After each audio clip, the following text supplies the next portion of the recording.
We have an amazing panel here. We have Dr. Raj Kumar, Professor Ruj Pratap, and Ms. Supriya Dhanda with us who joined us. Welcome once again. And what I'll do now is I'll quickly introduce everybody who's just joined us. I'll start with Ms. Supriya Dhanda. So Ms. Supriya Dhanda is Country Manager, India, and Vice President of Western Digital. She leads India's strategic charter and its expansion, anchors government relations, and serves as a spokesperson for the corporate brand in India. Supriya's fusion of business acumen, strategy, and organizational development has driven high-performance culture and strong growth for the India region over the past decade. She has more than 2 decades of corporate experience and has held several leadership roles in business and people functions, has anchored mergers and acquisitions, and has been an entrepreneur as well. Besides this, she's also a TEDx speaker, an ICF certified PCC level executive coach, and has also recently been awarded as CEO of the Year for Diversity and Inclusion at the Global DEI Summit 2020, hosted by the Times of India and Ask Insights. Welcome so much, Ms. Supriya. It's a pleasure to have you. Thank you. Happy to be here. Perfect. Moving on, we have Dr. Raj Kumar. A Rhodes Scholar, Dr. Kumar is the founding Vice Chancellor of O.P. Jindal Global University in India. Professor Kumar has academic qualifications from the University of Oxford, Harvard University, University of Hong Kong, University of Delhi, and Loyola College. He has conceived the idea of establishing India's first global university, and with the visionary leadership and philanthropic support of Mr. Naveen Jindal, established JGU in Sonipat. He's an accomplished legal scholar and works in the fields of human rights and development, comparative constitutional law, terrorism and national security, corruption and governance, law and disaster management, legal education, and higher education. He has over 200 publications to his credit, and it's an absolute honor to have him here with us. Welcome, sir. Thank you, Raghav. Great to be here. Great. Moving on to Professor Ruj Pratap. Professor Pratap is the founding Vice Chancellor designate at Lakshya University, a pioneer in the field of micro and nano electromechanical systems. Professor Pratap has been associated with the Indian Institute of Science, Bangalore as well for almost 25 years. He holds a BTech degree from IIT Kharagpur, an MS from the University of Arizona, and a PhD from Cornell University. He's taught at the Sibley School of Mechanical and Aerospace Engineering, Cornell, for over 2.5 years. An avid writer, Professor Pratap has also authored a book on MATLAB that is popular amongst engineering students around the globe. He's also an associate editor of the IEEE journal and has published approximately 250 papers in peer-reviewed journals and conference proceedings. It's an absolute honor to have you here with us, sir. Thank you. Very happy. Thank you so much, sir. And last but not the least, we have a moderator, Mr. Parikshit Dhanda with us. He doesn't need a lot of introduction because we are so used to seeing him, but still, professionally trained from Harvard University, Parikshit sir is one of the leading life coach, motivational speaker, and career coaches in the country. With over 20 years of experience, he has mentored and trained more than 2 million students across domains and regions. Understanding students' aspirations, along with their aptitude and motivating them to achieve excellence, has kept him busy for more than 2 decades. It's great to have you here with us as well, sir, as the moderator, and I'll hand it over to you now. Thank you, Raghav.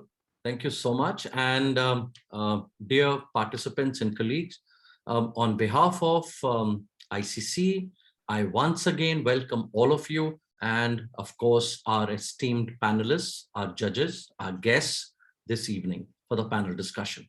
So happy to be here with all of you. Now, starting the discussion. Now, I would like to, request each one of you to please share your opening remarks on. So basically, there have been a lot of reports and articles on there is a skill gap in India. So many graduates not employable, postgrads, and so on and so forth. That's been discussed. There are tons of reports that have been, published. What I want to understand is there is a pre-COVID and post-COVID. Of course, these gaps existed, students from higher education moving to the corporate.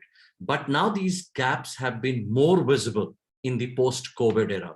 So my request to each one of you is that if you could just, give your opening remarks on the skill gaps in the industry, right? Let's start with you, Dr. Rajkumar.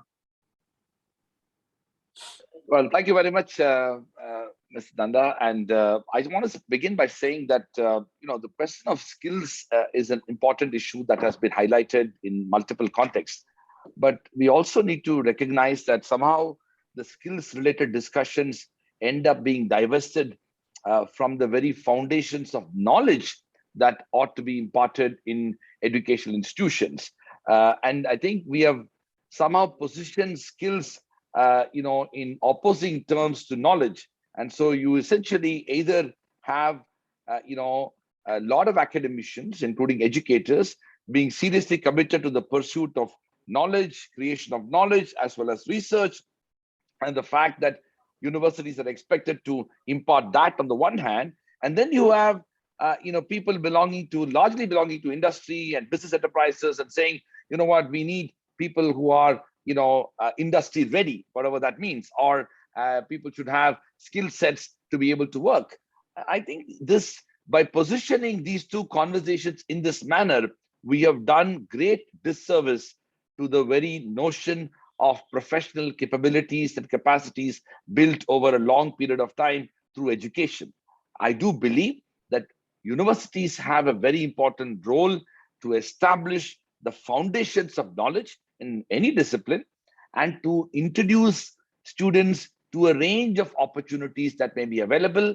It should focus a lot more on those foundational aspects of creating knowledge, but also developing capacities to be part of different professional pursuits. This does not mean that students should not be introduced to, let's say, experiential learning and internship opportunities and capstone projects and other type of things, which will give them some sort of, let's say, a peep into the world of profession. But it would be a huge mistake for academic institutions to abdicate their responsibility to imparting knowledge and end up becoming skills and training institutions, which has a different mandate and a different responsibility. That's my opening salvo. Thank you. Thank you so much. Well, noteworthy, definitely. Professor Rudra Pratap, I'll come to you before we go to Supriya to seek the industry perspective there. Professor Rudra Pratap.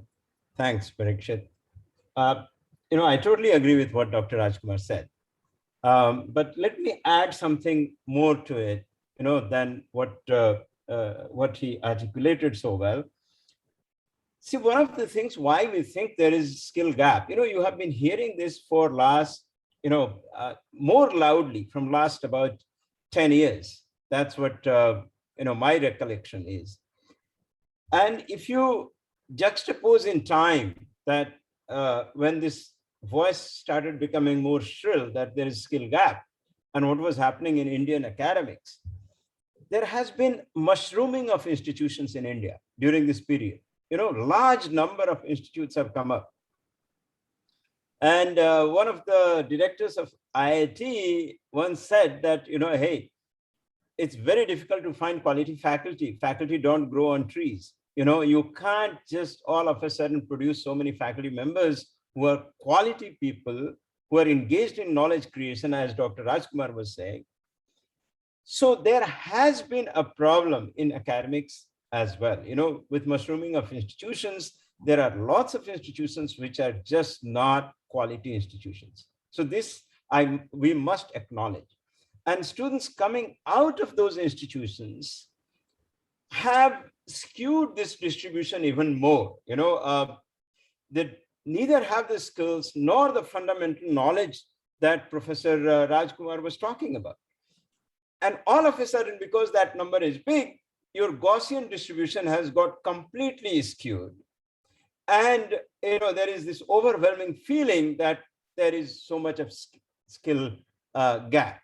Having said that, I again go back to what Professor Rajkumar was saying, that we should not be looking for plug and play, engineers. Well, that's the community I represent, and therefore I'm talking about engineers, because that boils down to just having industry-ready skills, which means training on tools is what industry needs. Industry on one hand is under tremendous pressure to keep producing profits. So they want their engineers to be productive right from day one. Once you hire, you remember those days when engineers used to be trained in the company they used to be trained for 3 months, 6 months, and then they used to become productive. Now that time is shortened. You want next week productivity from the engineer. That's where this tension has come from. Okay. So I do not think that the quality institutions that existed are doing anything wrong. They're still performing very well. They're still producing good people. And the proof of that is that in the last 30 years, if you see, industry has done far more and technology has advanced far more than any other period in the history of humanity. What does that tell you? That we are doing something right. So, don't get carried away by this skill gap, shouting. It's just a frustration that is being, I think, voiced because you need very quick results, and you don't see that coming from the recent hires. But I'm by no means I'm saying that all graduates we are producing are good. No, I already said that there are lots of institutions that are doing disservice to students. Thank you. Thank you so much. Supriya, we've heard from two very respected, people at the helm of affairs, and as far as the universities are concerned. What's your take as far as the industry is concerned? Parikshit, you're going to have a tough time at this panel because usually RP and I, and of course, Dr. Rajkumar, we all agree a little bit of controversy helps keep the, audience excited and engaged. Well, here we have three people who say great minds think alike. I tend to agree. And as always, I will say, let's add a few points and look at multiple directions, but I tend to agree. What I'm hearing Dr. Rajkumar say and what Professor Ruth Pratap is also saying is there is an entire aspect of education, yes. There's an aspect of knowledge, yes. And of course, there is this skill gap. We can't create people who are completely vocationally trained and go and ask them to become tools, technicians, fitters, even developers, or validate or try drawing a product. I think you're right. We have to prepare students for a great tomorrow. And that's what education institutions, which have been there for years and decades, that's what they're producing. They're producing an acumen, a learnability, an ability to be able to pick up a skill as and when the demand is there. So I think that part, Parikshit, is here to stay, and that's not changing, and that should not change. I think what needs to happen is we need to respect that foundation and maybe alter it and tinker it a bit. But I don't think we are going to ask educational institutions of such significance and eminence to now go and start becoming technicians into training shops. I'm on board on that one.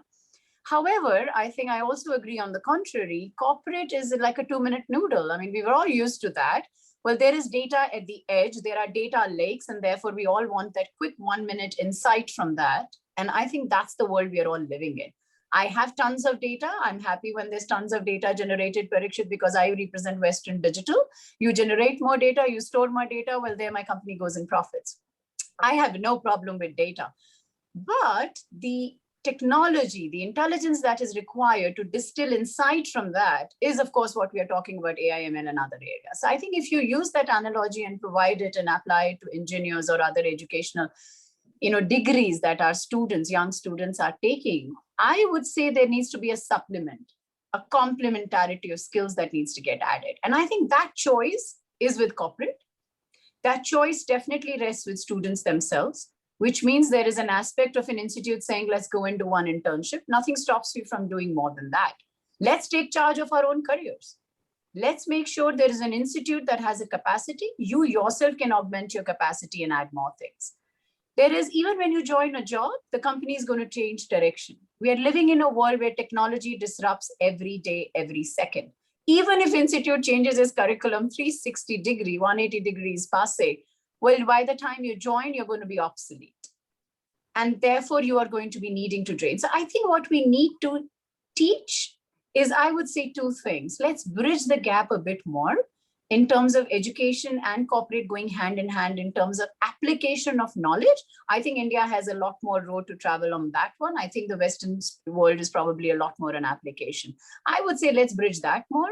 The second, I would say, let's teach our students, let's train, let's educate, let's make our students aware of the gap between education and knowledge that Professor Rajkumar said, and teach them to continue scanning the market and keep on layering it. This is like a large buffet spread at the end of the day. We talk to our corporate, when the people join in, early students, to say, well, you started your career in validation. Why don't you move to development? Great, now become an architect. I think we are constantly asking them to do more. You started in consumer solutions, which is plug and play products. Go in enterprise. It's higher quality, longer cycles. We are constantly encouraging that. And I think that's where we are going to scale. Skill gap can be addressed if academia, corporate, and students come together to form a triad that is everlasting. I don't think it's the job of one institution alone. It's a collaborative world that we all need to work towards building. Well, that's my opening comments for you. Thank you. Thank you. Thank you so much, Supriya. I must say, wow, that was quite insightful from three of you. Very, very insightful. So now allow me to change gears, please, because you're not going to let me talk about the skill gap. I completely understand. Okay, all three of you are on the same side. All right, great. Then let me take something which all of you talked about. All right, this collaboration, right? So now I'm not going to the school level, okay? Not talking about the high school level, but how can corporate or the entire professional world collaborate with the higher education? Dr. Rajkumar, what are few things that can be done? Moving away from the skills, but what other areas, facets can be brought? Okay, all right. First of all, I will say that corporations and companies and business enterprises need to look at universities and transcend their current mindset to see them as recruiting platforms. They just come and recruit people, and essentially they look at universities as a supply chain model whereby they will end up having continuous supply of talented people. That mindset has to change. Second, I would say that corporations and companies have enormous things to share in terms of learning, in terms of organizational development, to share experiences when it comes to how new products, new services, new forms of innovation have been created and how that has impacted change and contributed to society. Those experiences need to be shared in university campuses. The third, I strongly believe that corporations and companies have an extraordinary opportunity to partner with faculty members and research centers and researchers in not only contributing towards the creation of the product, but also even providing critical views and perspectives in relation to its implementation. And this is an area where United States has done fantastically well. We have a long way to go when it comes to having this relationship with universities. In fact, it's one of those aspects where everybody is a winner, and corporations need to do that more. Fourth is that I strongly believe that corporations also need to feel more invested in institutions. This requires, providing time and opportunities for its own members of the senior management in contributing towards lectures and conferences and workshops and seminars and sharing expertise, so that university community, including students and faculty, are able to relate to the corporation beyond that transitory internship and placement that they might have with the corporation. And the last, I strongly believe, is that there is enormous need for corporations making other forms of investment, including corporate social responsibility, philanthropy, institution building, and investing in scholarships and fellowships, things that will fundamentally reimagine the idea of education.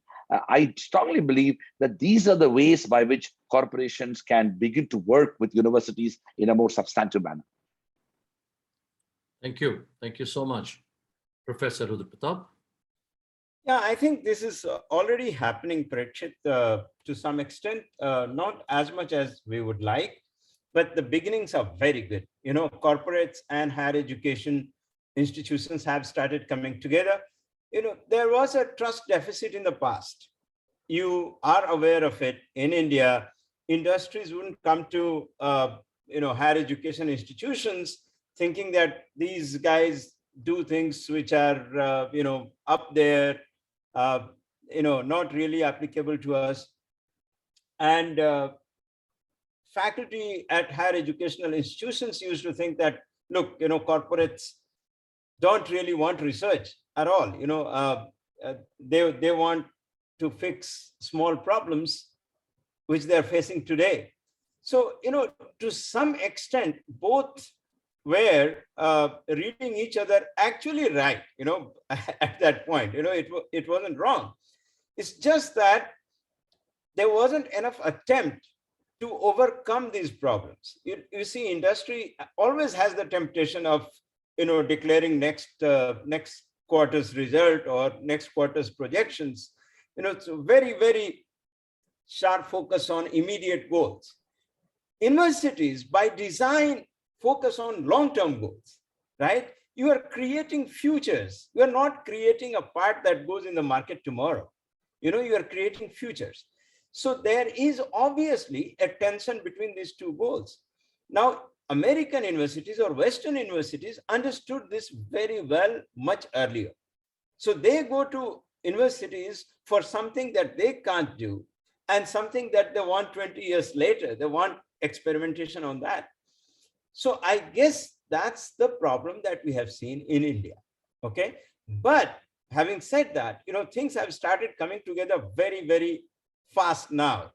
Let me give you an example of Western Digital itself. Supriya walked into my office in Indian Institute of Science one day, without any notice, without knowing that, Western Digital, look, we are doing this and that, then it was SanDisk, not Western Digital. And we need help. We need help from your institute, from IISc. And I said, this is the place. You have come to the right place. Here it is, I described something that what we can do for them. And we started collaborating from that day. They signed up as a partner. Now, let me tell you how important that was. We were training students in nanoelectronics, in absolutely front edge technology. And there were no takers in this country for those PhDs. So they were going all over the world, not staying in India. Today, Western Digital has about 15 of our students, and they are happy working there. This is an incredible achievement for both for Western Digital and for us. And it happened because we collaborate. Right? Lovely. Plaksha University is being founded by 70 plus industry captains. They have come together thinking that, hey, look, we need something new. We need something fresh, something new in engineering. Let's reimagine in engineering education. And that's what got me excited. So it's coming together, higher education and industry, they are coming together in India, and you will see the magic. It's coming up. Lovely. That's a great example. Great. Thank you so much. Supriya, over to you. Parikshit, it's tough to add now anything. So I would say, Dr. Rajkumar and Professor Rudra Pratap, of course, Professor RP, we've done it. It works. It's as simple as that. Sometimes we are overcomplicating. I'll add a bit of philosophy to it. Why don't you see more of it? You don't see more because maybe there are two aspects missing. And that is probably the focus that can get there, because once you plug that gap, we know more of this can happen. When I walked into Indian Institute of Science, what Professor RP didn't share, and I will also keep it very gray, was that he was a lot willing and a lot open. And sometimes it's less of a systemic, structural solution, but an individual personality-led solution. We've got great leaders who are very fundamentally open-minded, and therefore collaborations happen, and therefore magic unfolds. What we are looking for, and therefore those are one and off exceptions that happen. If we can multiply and clone Professor RP, Professor Rajkumar, Dr. Rajkumar, more of that will happen. I'll be happy if people want to clone me. I'm available, and I would like to leave a nice legacy for others to say there are more of Supriyas. I think that's what we need. So either we clone or we learn from this and we put a system around it. I'm a big believer of individual leadership, but also systemically institutionalizing it over a period of time. So if the institutes can carve out these collaboration mechanisms, great. If they can stretch and, the corporate can come and shake hand and we meet somewhere in between, it can happen. Dr. Rajkumar is right. Institutes are like, come, hire, move on. Though the function is called university relations and recruitment, but it actually happens only recruitment. The relationship is kind of just, a nice thing to call. It hasn't been institutionalized, and I'm happy to take the flak from the corporate end to say we need to do a lot more. It's like we're all sitting and we want great oxygen, but are we planting more trees? We can keep living it and keep looking at that. So I think it's very simple. Mother Nature has solutions. Those who are planting trees will add more oxygen and leave it for our younger generations. Those who are completely doing it will leave a lot more carbon dioxide. Choice is which side of the bed you want to wake up on. Part of the problem, no problem, or part of the solution, well, great solutions are there. We have solutions, let's go and scale them up. I think is the mindset we all need to come in forward and breathe collaboration and not just pluck a student and go. And I would add second thing, and I would give credit to Western Digital and I think our leadership team. When we recruit, we know Storage Solutions is not something which is an industry-ready student. We spend 4 weeks on training them because we know that that's necessary. You may come and work on a small part of the product, but it's very important for you to know where your component goes in the entire product. So you understand that. And thanks to that, Parikshit, we have seen within 1 year, engineering students file patents and trade secrets. We've completely blasted the media with it. We are happy, our engineers are happy, and my tagline to them is, join us as an engineer and we will create an inventor out of you. Now that's a journey that gets engineers excited. Having your own patent to your name. I mean, when you're introducing Professor RP, you're saying so many publications in peer journals and great patents. Well, that's what engineers love. And I'm sure other disciplines also come forward and look forward to something great.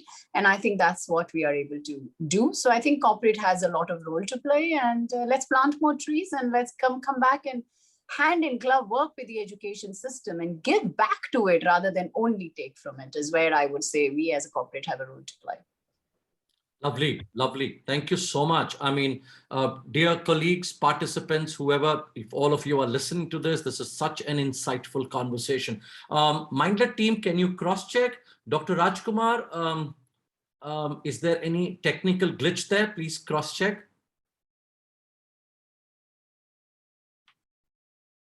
Mindler team. I think he's not here. He'll probably rejoin. There might have been a network issue. Right. Just take care of it, okay? All right, sure. Great. In the meantime, Professor Rudra Pratap, I have a very, very specific question here, and I would like both of you to talk about it, and then we will go to Professor Rajkumar there. What is, now, Professor Rudra Pratap, definitely at Indian Institute of Science, Bangalore, I mean, we've all heard stories about it, right? Read so much about it. Now, my question to you is, what do you think is the role of innovation, research, incubation labs, shadowing experience, internships? How important are these in a student's journey? Over to you. Extremely important. So, this is where our education was failing, Parikshit, that we were imparting just information, to students. Most of our institutions, schools, colleges were just imparting information or passing on information rather. You want to make young people who are thinking individuals, who are discerning individuals, who are inventors themselves, who know what's new or how to create something new, right? How do you do that? Now, that does not come by noting down things from the blackboard in your notebook and giving an exam and just being dedicated to that exam, 100%. That will never, ever prepare you for that. You know this very well. So where does creativity come from? Unfortunate as it is, I mean, my heart bleeds literally when I think about schools where, teachers tell students, don't, sit down, baith jao, ye question mat pucho. Yeah, don't ask questions.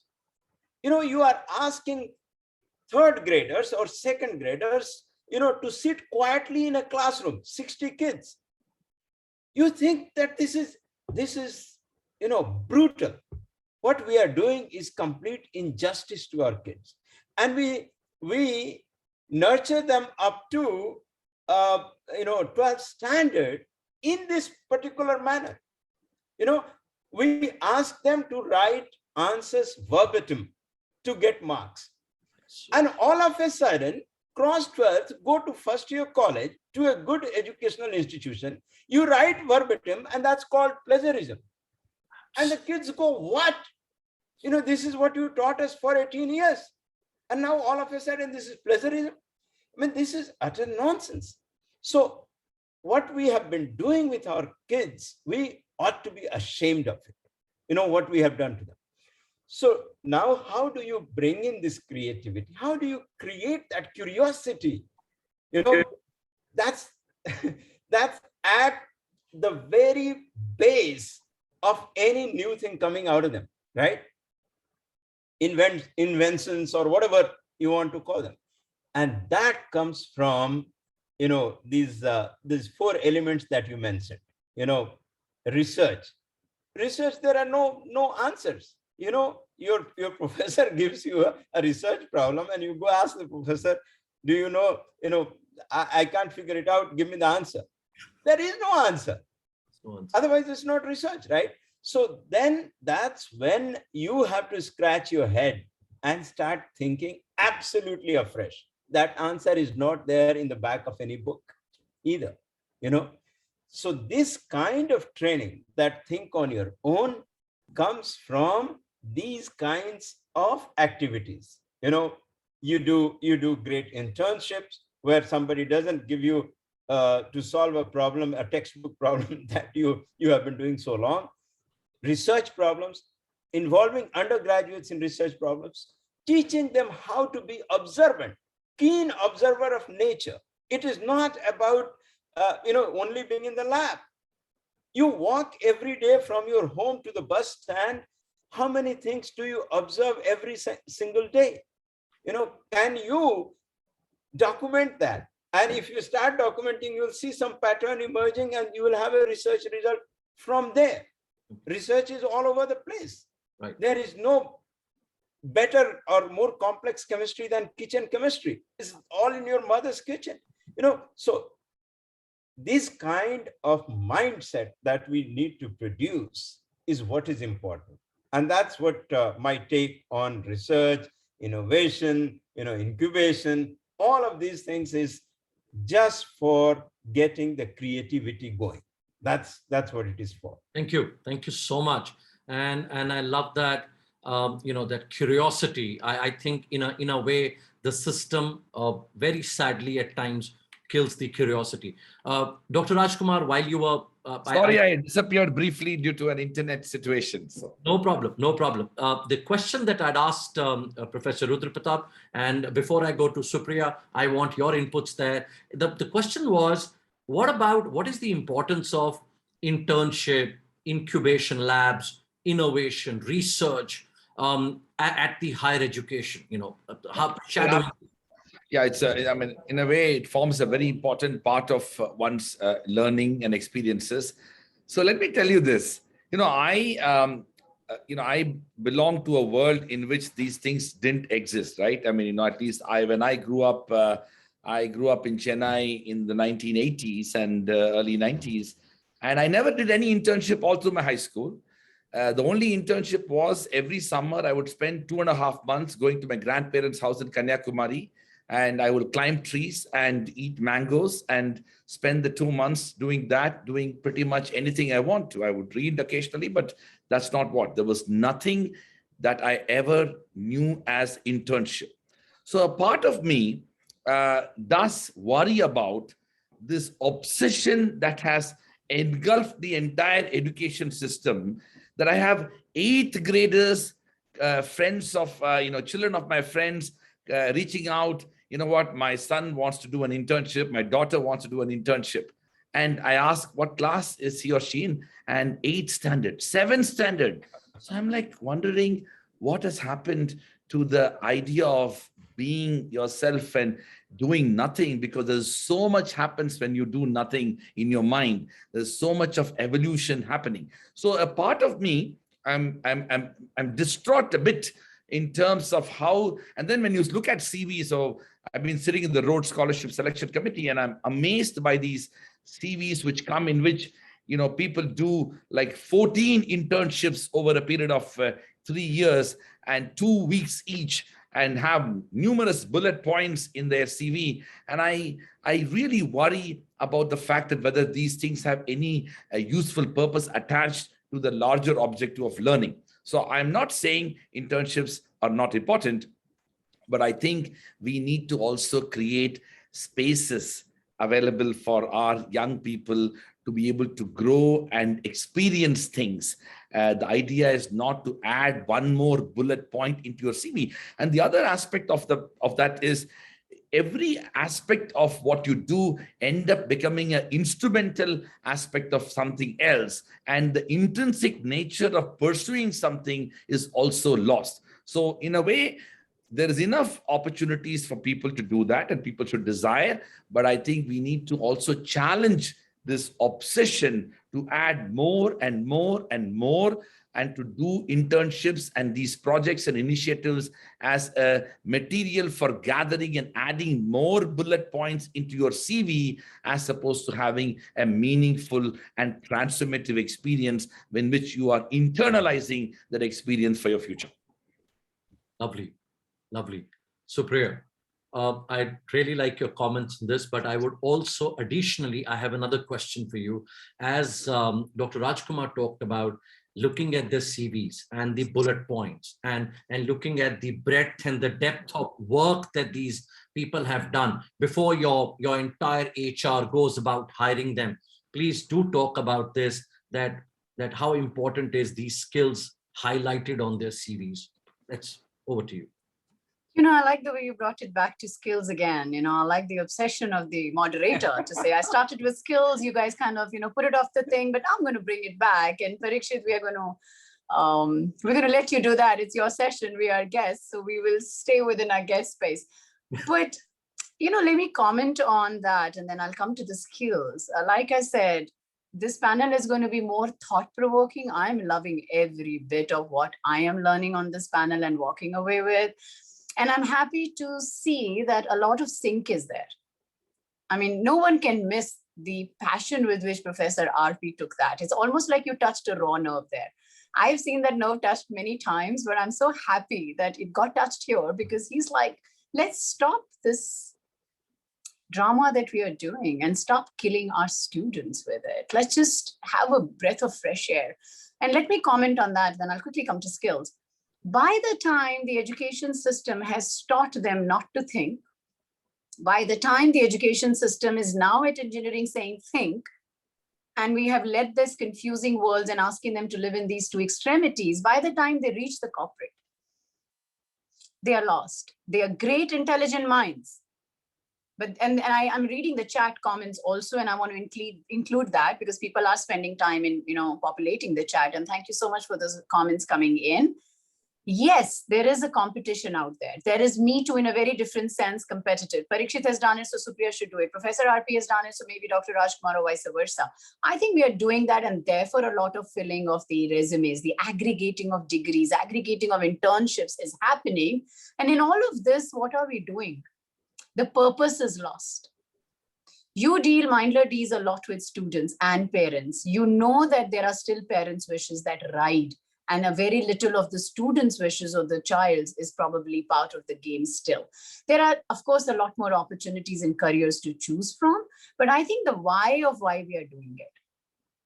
Why are we doing this internship? What am I going to get out of it? One internship done meaningful is brilliant as compared to 8 done meaningless. And I think it's impossible to add quantity and quality. They still don't go together. It's either quantity or quality. You can't do both together unless somebody has fixed an algorithm. I, in my 46 years, haven't seen that work. Quality does compromise quantity, and quantity does that. So point is, do 1 or 2, but understand where it takes you.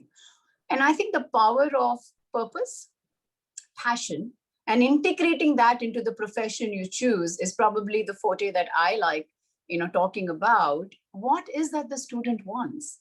Where is the student wanting to go? Let's have a conversation, not career counseling, but have a conversation, please. And again, parents will say, oh yes, I'll send it to a career counselor. No, it's let's pause. Let's not take that innocence away. So I think you're going to hear the same thing from us, because we are all parents in our own rights. We are all people who are products of that rote learning system that hasn't changed even to date. So much conversation, but it still continues. The higher education is changing, but I don't think the 1 till K-12 has changed. And again, the thing to say, the curiosity. We all love the ad, which used to be about this guy with this huge head of hair. And he used to say, what next? What next? I don't know which company it was, but there was a curious child who was asking. And that was a situation. So I think we need to ingrain, kind of allow curiosity to germinate from stage 1.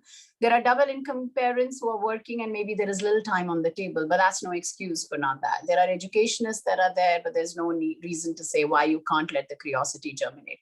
And I think, like I said, at the end of it, when they reach the corporate, the damage is already done. You wouldn't believe the number of people who do not know what next to do in the career. They have this ladder set of where they want, how many years they want promotion.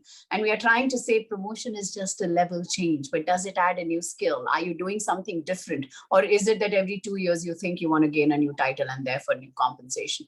So back to Simon Sinek, why are we doing this? And that question, Parikshit, when solved, will answer the skill gap too. Do I want to pick up AI, ML, robotic process automation, the edge and the endpoints and all of that, but where is that taking me? Where is my endpoint? And I think that's the conversation we at least in our corporate tell and managers to do it with their team members, understand, educate, and sometimes a lateral move is okay than just a vertical move. So I think we are trying to do that. Sometimes management ladder is not important, a technologist ladder and all of that. But I'll conclude by saying you have to take many shortcuts, many long cuts before you know the shortcut. You just can't call someone and say, here's, of course you can do that. But take a few long cuts, experiment. Innovation only happens when there is experimentation. Experimentation means there is failure. We are all so success oriented that we don't talk about failures. I have failed many times in my lives with people, with relationships, with jobs, and I'm very with an entrepreneurship, and I'm very comfortable. I think I learned a lot more from my failures. And I want to say that on this forum, experimentation means failure is part of that. 50-50 is the probability of success, no matter which way you look at it. Fail early, experiment a lot, stay curious, innovation will happen. Nobody can take that away from you. It will come to you, but give it time. At 20, don't think you want to be, and be Jeff Bezos if you want to be, but it's okay if you hit it at 42. Enjoy life, because that's the bigger purpose. And I'll conclude by saying, I did say it earlier, sometimes corporate, and RP and Dr. Rajkumar, tell me if you agree, we are constantly earning. Do we even know why we are earning? Number of people who hit their bank balances with 1 house, 2 house, multiple cars and holiday homes still are earning, but without knowing the earning is a means to an end. And have you achieved that end? So I think sometimes we adults don't know the why, but unfortunately we're in a position to preach, and we preach happy. So I would stay away from preaching and stay curious and humble is where I would come from, Parikshit. That's the only skill that we need, curiosity and humility. Great. I won't ask any question on skill, okay? But I really want to ask something, okay? Before she goes after me. All right. The question that I'm really wanting to ask, Dr. Rajkumar, I'm coming back to you, is 70,000 students in CBSE scoring 95% marks. 60,000 elsewhere, 1.5 lakh students in class 12 scoring 95 to 99 marks. Now, I'm not asking where are we going. My question is, I'm not asking from a research perspective also. The question is, is there any correlation between academic performance and professional success? I mean, what are your views on it? Well, thank you very much for that question. And it's so wonderful to hear Supriya and Professor Pratap on, I think the ideas resonate with each other. Listen, we have indeed created a system of education in which for a very long time, and I fear even today, the huge emphasis is on marks obtained, one obtains in high school. And it actually goes even deeper. I mean, I come from Chennai, and I can tell you, I have 20 plus cousins, and they're all doctors and engineers. And when people came to know that I am going to become a lawyer, the first question that was asked was, what happened to Raj? He was a good student. And then somebody else said, I knew he was not good enough to become a doctor, but at least we thought he'll become an engineer. And the third one said, doctors and engineers, you need to be smart and educated and really hardworking. He wasn't cut for it. We were hoping he will become a chartered accountant, but why law? So such has been the disdain for anything other than medicine and engineering in this country. And with all due respect to Professor Pratap, the reality is we have not been able to develop a holistic educational imagination.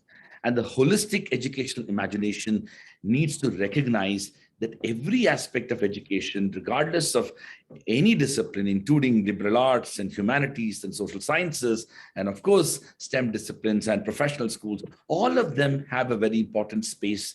And also the foundational courses and programs in all of these courses should have some resemblance so that people are able to relate to each other at some form. So in a way, some of these, by the way, things that we're talking about are attempted to be addressed by the National Education Policy 2020. I strongly believe it has a very progressive vision. And if we can, in fact, I sent in the chat some of my own work on the NEP itself. But the point I want to say is that this is not a problem that's going to be solved anytime in the near future. It requires dramatic shift in attitudes of multiple generations for us to recognize that. And Supriya talked about failure. I mean, that's really a bad word, right? I mean, we are expected to succeed and succeed anytime and every time. And we have come to a stage today, and this is even more scary than the data you gave, Prakshit. If you are, if your percentage in 12th is between 90 and 95, you can't get admission to any major public university colleges at all. You are made to feel guilty. In fact, 90 to 95 is like the old 70.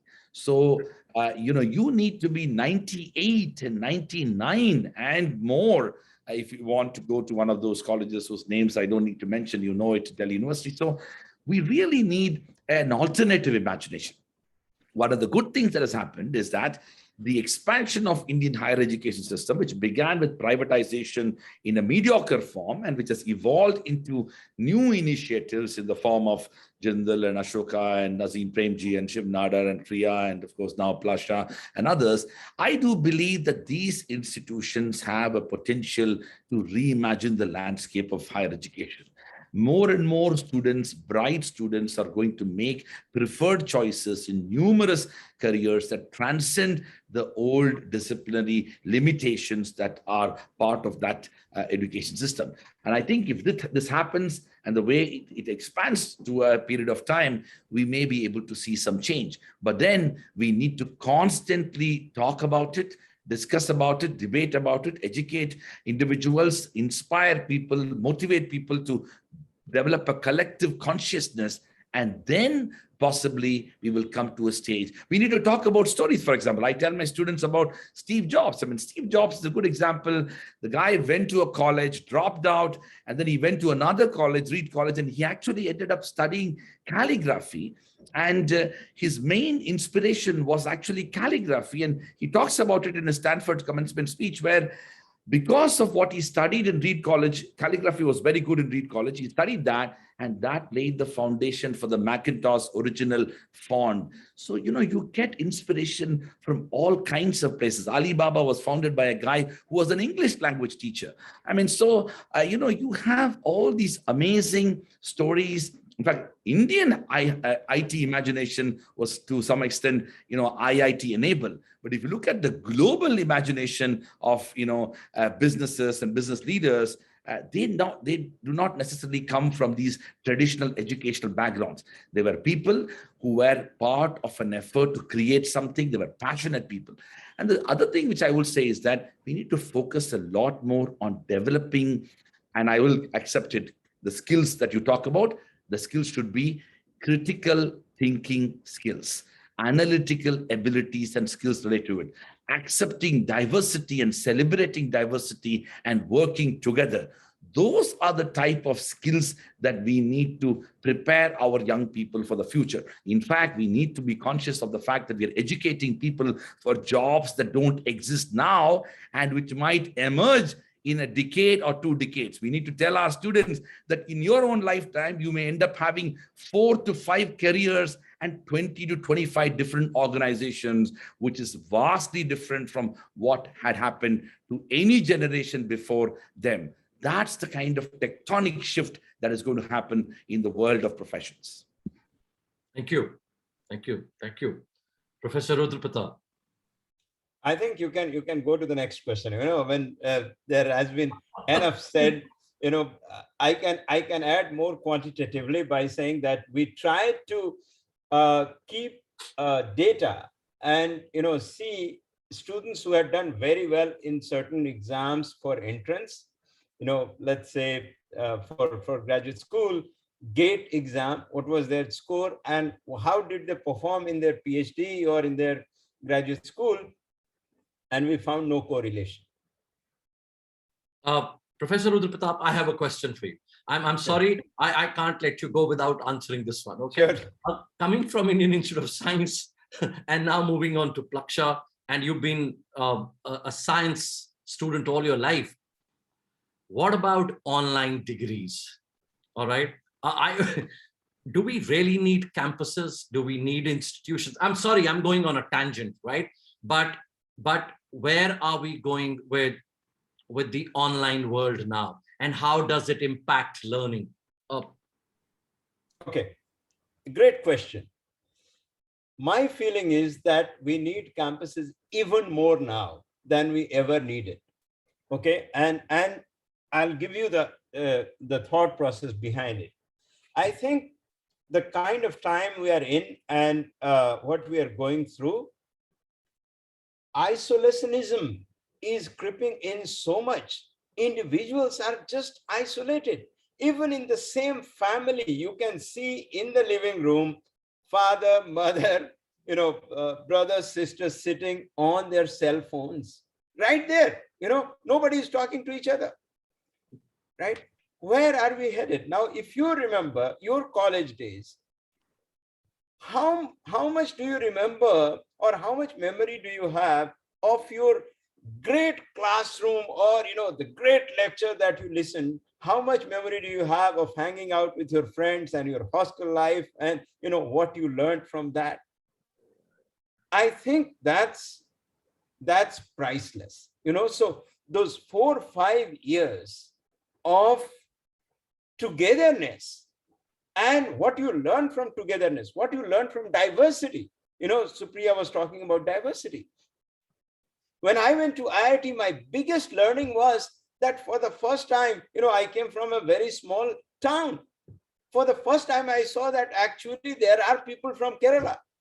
These places actually have people, they're not just geographical, entities on your map.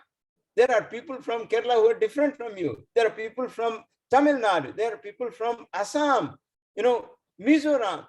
And not all of them are called Madrasis. and very, very diverse group. And in IIT, for the first time, I had this entire group to work with.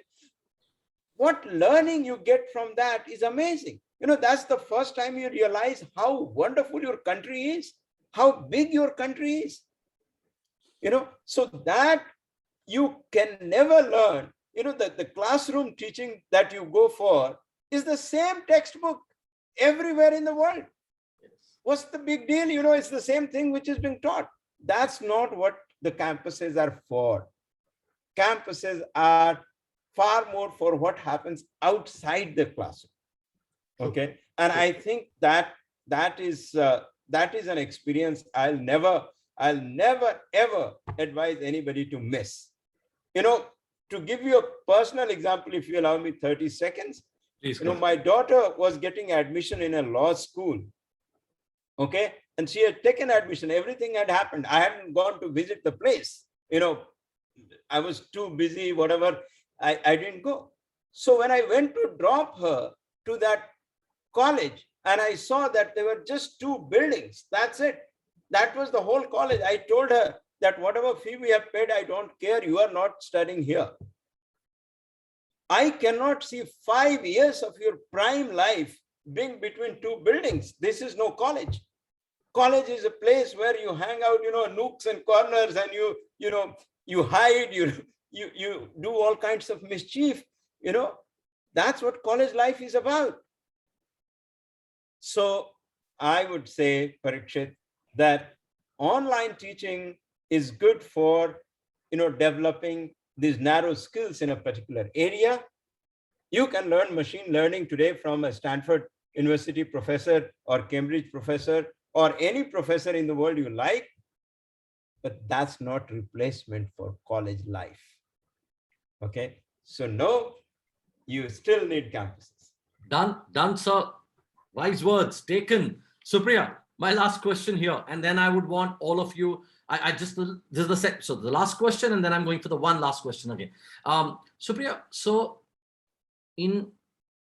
lot has been talked about diversity also now, all right? Inclusion, all right? I would like you to just maybe spend a minute sharing about that, please. Oh, damn. The minute, if you want me to spend, I will say we are not inclusive, we should be. So, but let me take a little bit, probably a little bit more time. This is what I would say needs to be taught.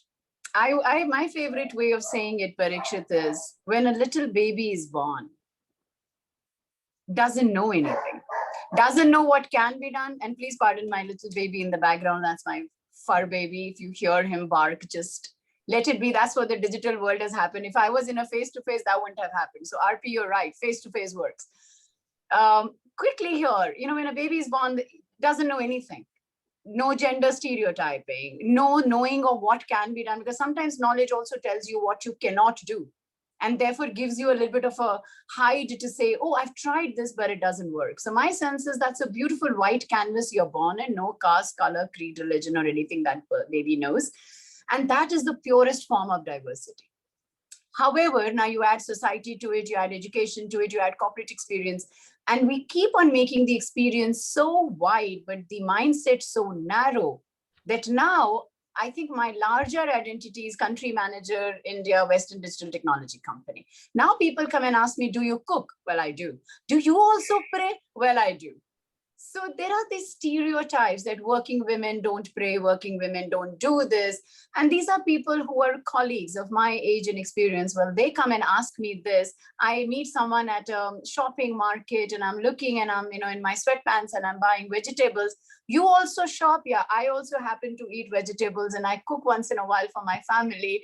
And yes, I eat the same thing. I don't chew gold bars or, swallow diamonds. I don't. So, this is what I realize what stereotyping does. And that is, I think, what is today lack of diversity, lack of inclusion. And that, by the way, is also added pressure. What Professor Rajkumar, Dr. Rajkumar spoke about is that, yes, we certain way brand, people from Chennai. Well, that nonsense needs to stop.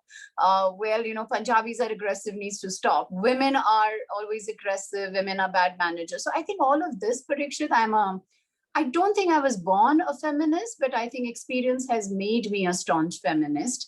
And I think I stand for all that is equal.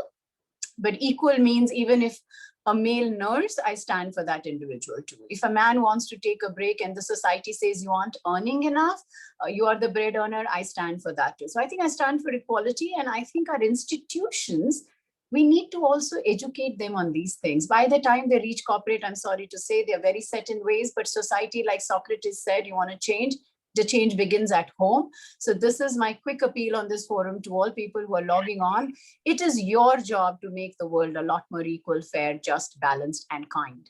It is not an institution's job. It is not your parents. They've done their bit, good, bad, or what. You have a choice to change today. So please open your mindset, open the windows, open the doors, and kind of go and stop looking at people from narrow filters and judging them. In Japan, they say that if you want to kill a plant, you keep on saying in the morning, start spitting on it, and within a week, the plant dies. Well, that's how human beings die too. So let's stop hurting people by judging them.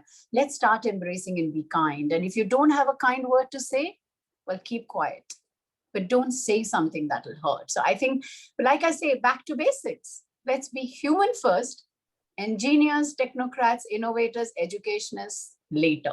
Let's be human first. I hope that answers, Parikshit. Sure. Thank you so much. And my last question for the day. I promise, no more questions, okay? Thank you so much. You've given us so many insights. I would just request you to maybe take a couple of seconds, few seconds, and do share your pearls of wisdom to educationists who are listening to us, that how students need to be nourished. I know a lot has been talked about. Few things, your few comments or few observations on what are few things that how students can be nourished in the best possible manner. Over to you. Let's start with you, Dr. Raj. Well, thank you very much. I just want to quickly add a bit from what Professor Pratap said about the online education, and then I'll answer this question. One of the things that we should be conscious of is that there is a space for, there's no question of the fact that the brick and mortar campuses are here to stay, and we need to recognize its importance. And I entirely agree with Professor Pratap on that. But what I would also like to add is that if there's one thing that the COVID-19 crisis has taught us, is that we need to be, innovative and accept the fact that resilience of the kind that we have all got in our education sector in particular, it was because of our ability to move into online education.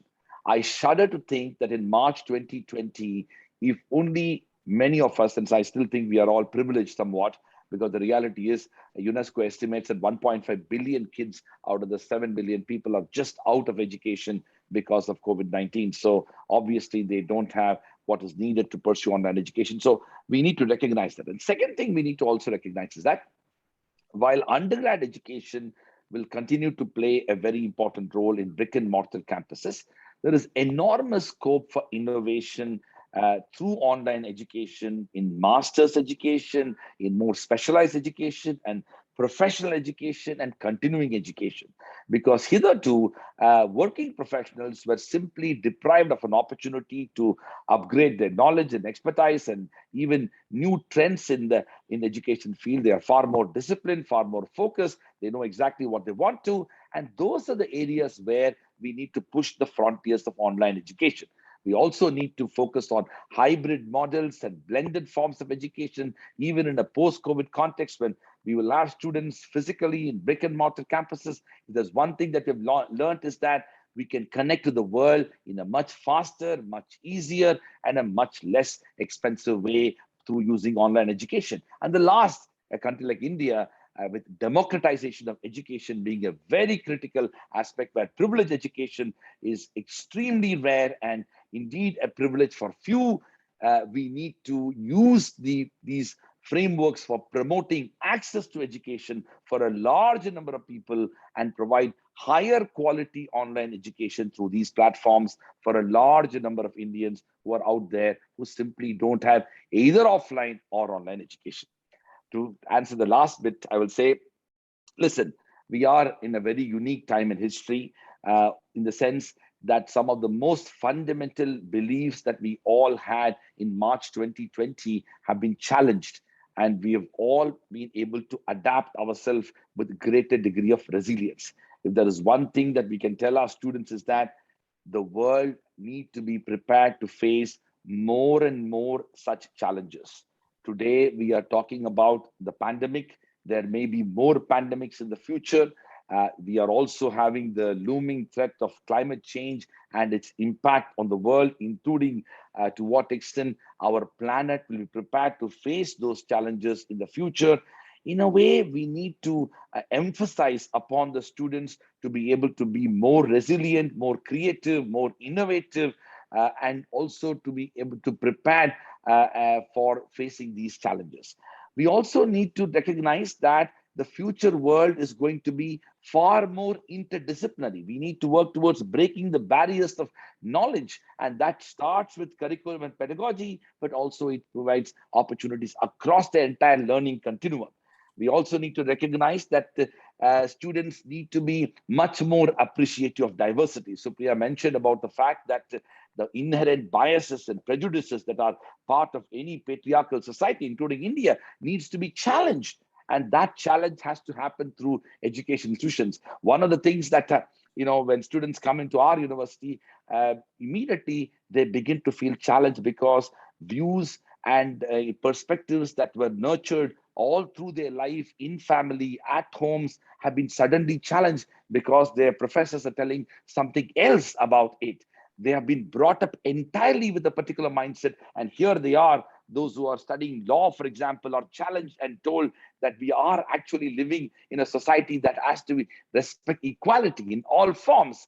So those aspects of embracing diversity, respect for the other, pluralism, these are values that we need to imbibe. And lastly, I think we need to recognize that education, it remains a very privileged opportunity for our students, and hence with all privilege comes responsibility.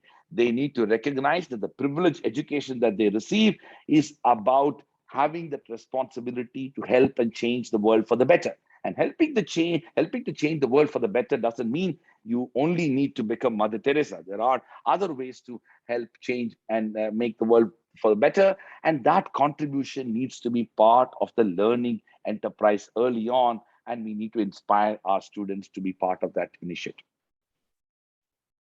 Thank you. Thank you for some amazing observations. Lovely, lovely. Professor Rudra Pratap. So since Professor Rajkumar already covered a lot of academic points, and you said share something with teachers and counselors who are listening, and I want to touch upon the emotional part of our being. And I think today I am really seriously concerned about people growing isolated, and not having enough human interaction. That concerns me a lot. And I feel like kids particularly are growing up far more isolated today than they have ever been. And therefore, my appeal to all my colleagues, all my educator friends will be to pay personal attention to students. I think they need that help. This is the age when they're growing up, where there are lots of questions here, lots and lots of questions. It's not about questions which are related to, subjects, but questions which are related to, more existential kind of questions. Who am I? What's my relationship with, my parents or my ex or whatever, that kind of thing. And I think that a strong emotional base is absolutely essential for creating good human beings in society. How do we give that strong emotional base without paying individual attention? That individual attention, I think, Parikshit, today is far more important than it has ever been. In the past, there was that grandmother, there was that grandfather, there was, extended family, somebody or the other paid special attention to you. Today, that's broken. Okay. And as I said, even in the family, even if you are there, you are not there. So if we can hold hands of students in these difficult times and be their friend, be their confidant, be all of that, that a human being really needs at that age, we would do a great educational service to our kids. Okay. All other things can be learned, offline, online, hybrid, there are many ways of doing it. But this part, I don't think you can learn any other way. So that's my advice. Thank you. True. Thank you so much. Thank you so much. Yeah, absolutely. Very, very important part. Supriya, you get to have the last word. Yeah. Well, I get to have the last word, but after so much has been said, trust me, last word seems kind of, a challenge that I need to scale up, Parikshit. It's so beautiful. I mean, I was clapping when Dr. Rajkumar, we should talk offline, Dr. Rajkumar, have coffee sometime. It's wonderful meeting with you. Professor Arpi, we shall meet in Plaksha again and show us the beautiful campus and how you are leading that change. I'm so excited. I feel the energy of a 12-year-old sitting here. And I've just spent time, shopping with my little nephew and, who's about 13. And I would say, this is what, I don't think I can add more, Parikshit, but I would only say being human, I did talk about that. Being inclusive, I spoke about that.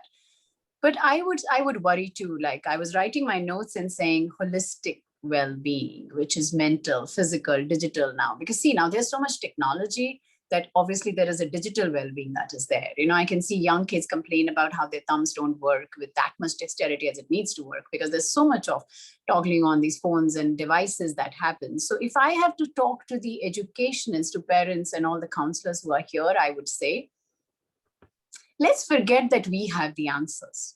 In corporate, we say you raise your hand, ask a question, we call it CP, class participation. You want the CEO to notice you, but you know the answer.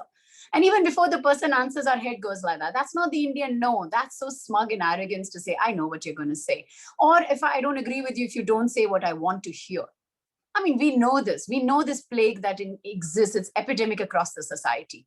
We start to talk other than panels. I can tell you nobody listens to me because this is where everybody goes on mute. Otherwise, I have to raise my voice to be, heard. I would say nobody knows the answers. And if there is any one time, it is now, which has taught the world. We lived with pandemic, with a problem, with an unknown variable that nobody had a clue for the longest time. We didn't know if we will survive. It was external, then it came to our homes and our families, and we got impacted. I've been on forums where people didn't know. No world had a cure. Today also, there's no cure. We are just preventing it from happening at a scale, but nobody says this works. People do not even know what are the post-pandemic injection implications. Somebody's losing hair, somebody's got other things. So finally, we are living in a world where nobody has the answers.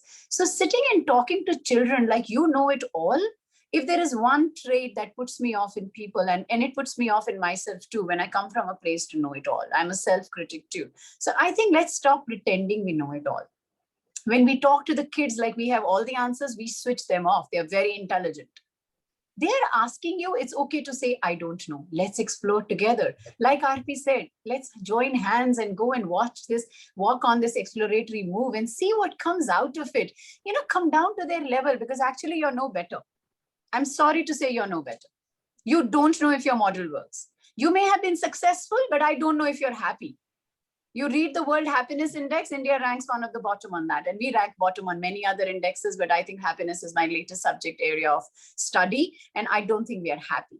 I'm heading a country. I thought once I reach there, I'll be happy. No, I'm happy when I'm spending time, like-minded people or having coffee with my family. If that's happiness, why am I spending 20 hours in my job? It's taking me somewhere, but is that a road to happiness? I don't know. So that is one point I want to say. Let's stay curious, let's respect, and let's not pretend we know it all. I think that's a put off on the younger generation because they know that you don't know. You're also going to go to Google at some point of time or give call to someone who knows more. Might as well be humble and honest and stay curious. The second part I would say is, well, let's be respectful. In India, we are taught to respect elders. I've always had an issue with my parents. I continue to have. I'm not going to respect just because somebody was born before me. I don't have control on that. But I'm going to respect if that person has some value or touches my lives in a different manner.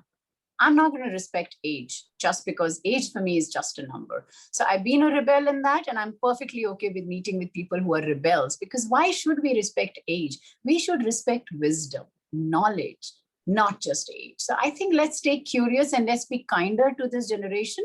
Their complexities are far more worse and world far more complex than ours was. And at the end, I would conclude, like I always say, by saying, give them choice.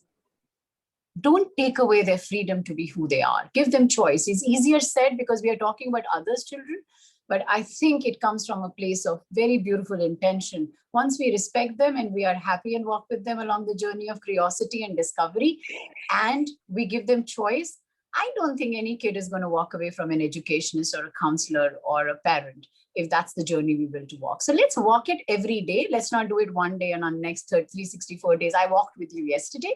Let's be resilient and stay on the course of being human. Wow. Magic will happen. Wow, wow, great, great. I mean, I'm going to, yes, all of you, I know, I'm reading the comments for all our dignitaries here, our esteemed panelists, and don't worry, this will be put on the YouTube channel as well as on LinkedIn.